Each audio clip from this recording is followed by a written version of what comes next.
कौन बनेगा क्विजपति, ज्ञान बढ़ाओ पुरस्कार पाओ। इस कार्यक्रम में प्रतिभागी के रूप में चयन हुआ है नेहा का। आप सभी लोग नेहा का खूब स्वागत करें। कौन बनेगा क्विजपति, यह कार्यक्रम 2 उद्देश्यों के लिए शुरू किया गया है। इसके 2 उद्देश्य हैं।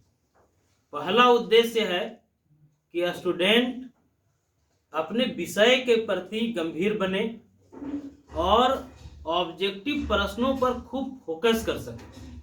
क्योंकि हम लोगों को पता है 12वीं के परीक्षा पैटर्न में बदलाव हुआ है। ऑब्जेक्टिव प्रश्नों की संख्या बढ़ी है। 40% प्रश्न ऑब्जेक्टिव रहेंगे। इसे ध्यान में रख के यह प्रतियोगिता शुरू किया गया है। आप लोगों को कौन बनेगा क्विजपति, ज्ञान बढ़ाओ पुरस्कार पाओ, इसके सारे नियम पता है। एक बार हम आप लोगों को संक्षेप में बता दें कि जो प्रतिभागी का चयन होता है, अभी इनके चयन के लिए 10 लगातार टेस्ट लिए गए थे। उसमें 12वीं के बहुत सारे बच्चों ने भाग लिया और उसमें 2 सर्वश्रेष्ठ बच्चों का चयन किया गया, जिसमें एक नेहा है और दूसरी प्रतिभागी अमीषा है। चलिए अब बिना समय बर्बाद किए हम लोग आज के प्रतियोगिता को शुरू करें। नेहा, ध्यान से प्रश्नों को सुनना और हर प्रश्न का ऑप्शन भी रहेगा। ऑप्शन को बहुत बारीकी से सुनना है। और एक जानकारी, एक एक्सपर्ट भी हैं आज के, वो हैं प्रभाकर जी। 10 प्रश्नों में आप अगर किसी भी प्रश्न में अगर आपको दिक्कत होता है तो आज के जो एक्सपर्ट हैं प्रभाकर सर, उनसे फोन करके आप उसका जवाब जान सकते हैं। ठीक है, आपकी मदद के लिए रहेंगे। आज हम लोगों का उत्साह बढ़ाने के लिए चतरा महाविद्यालय चतरा में केमिस्ट्री की व्याख्याता दीप्ति मैडम हैं और रुपेश सर हैं। हम लोग इन लोगों का भी खूब अभिनंदन करें। चलिए पहला प्रश्न शुरू होता है। ध्यान से प्रश्न सुनिएगा। ये 50 रुपये मूल्य का प्रश्न है। प्रश्न है, उत्पादन बंद होने पर टीवीसी, ऑप्शन सुनिए, शून्य हो जाता है, शून्य नहीं होता है, ए तथा बी दोनों, इनमें से कोई नहीं, शून्य हो जाता है। बिल्कुल सही जवाब। उत्पादन जब बंद हो जाए तो उस स्थिति में कुल परिवर्तनशील लागत भी 0 हो जाता है।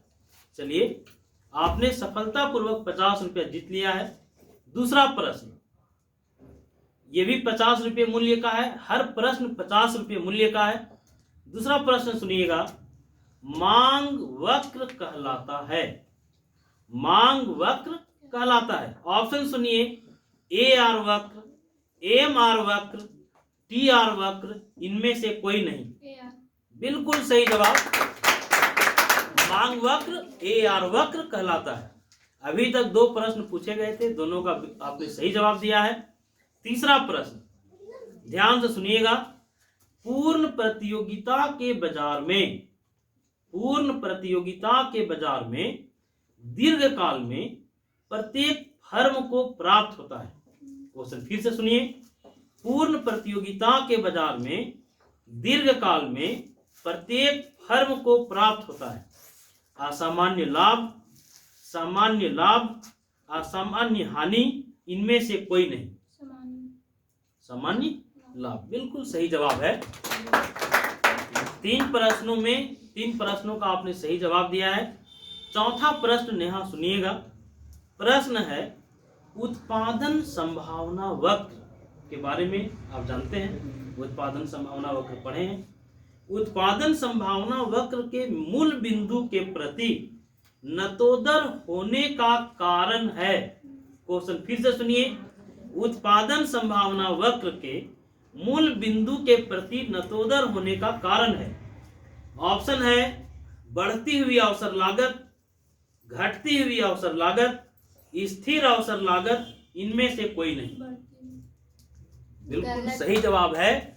बढ़ती अवसर लागत के कारण उत्पादन संभावना वक्र मूल बिंदु के प्रति नतोदर होता है। एकदम सही जवाब।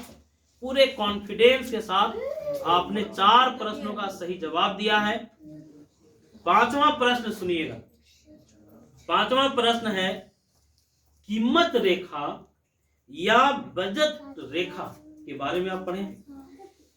कीमत रेखा या बजट रेखा का ढाल होता है। ऑप्शन सुनिएगा।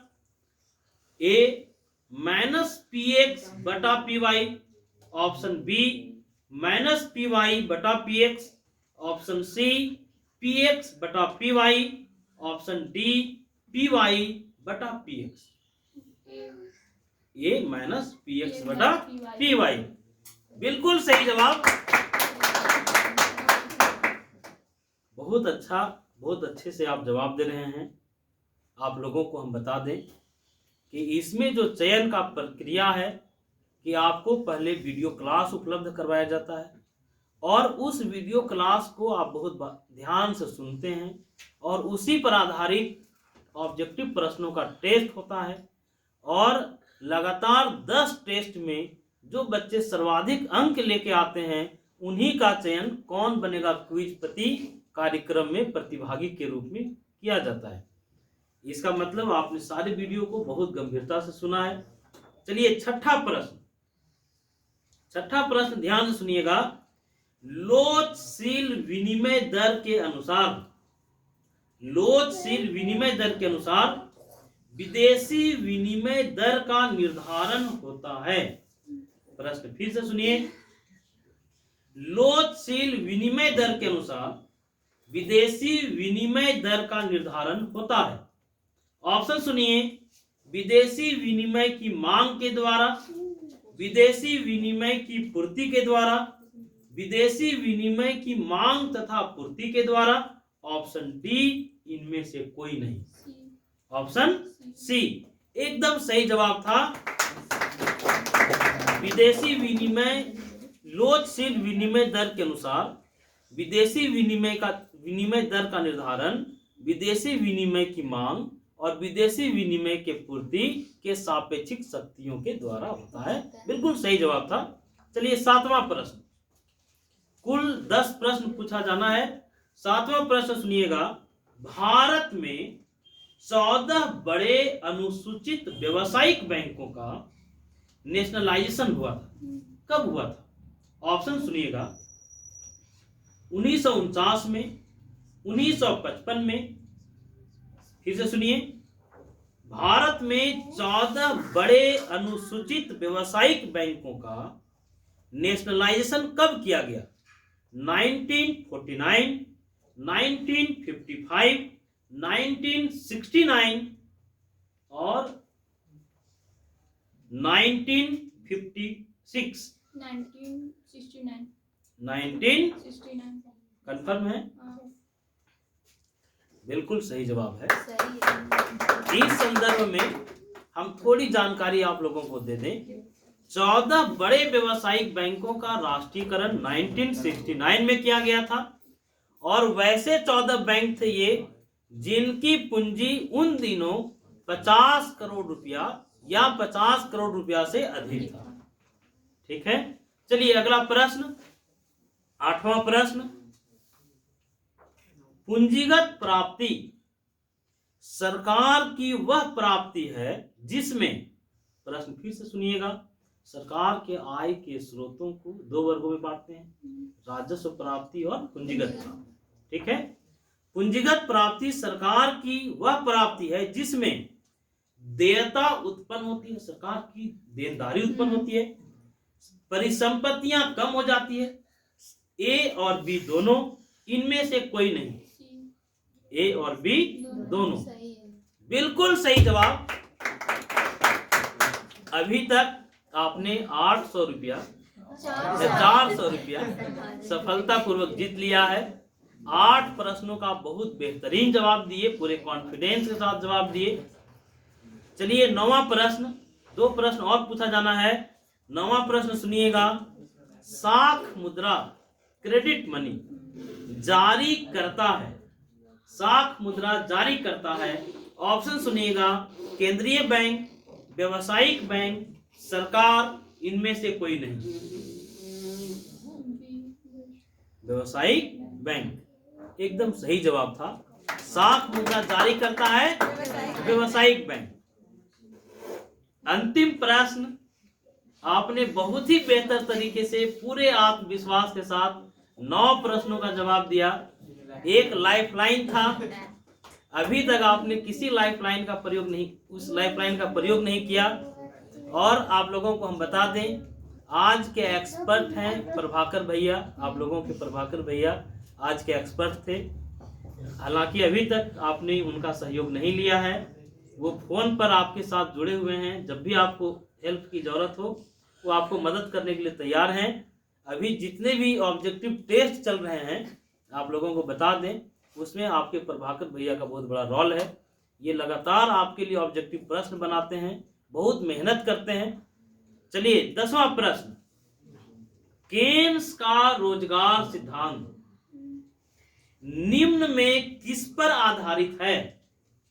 प्रभावपूर्ण मांग पर, पूर्ति पर, बचत पर, एमपीसी पर?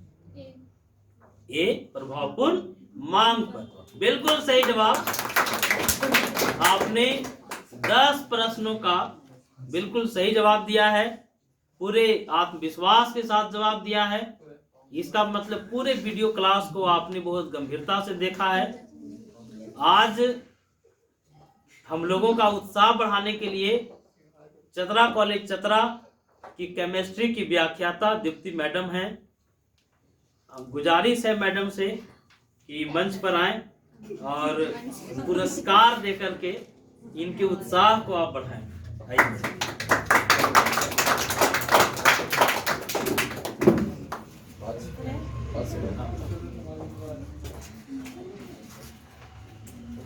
जाओ मामा उधर जाओ, जाओ दीपक जी थोड़ा देखिएगा तो। अरे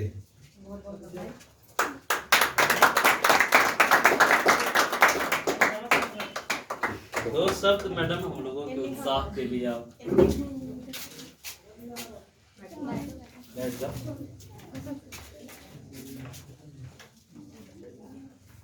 सबसे पहले तो आप लोगों को थैंक्स कि आप लोग आज इस क्विज कंपटीशन में प्रेजेंट हैं।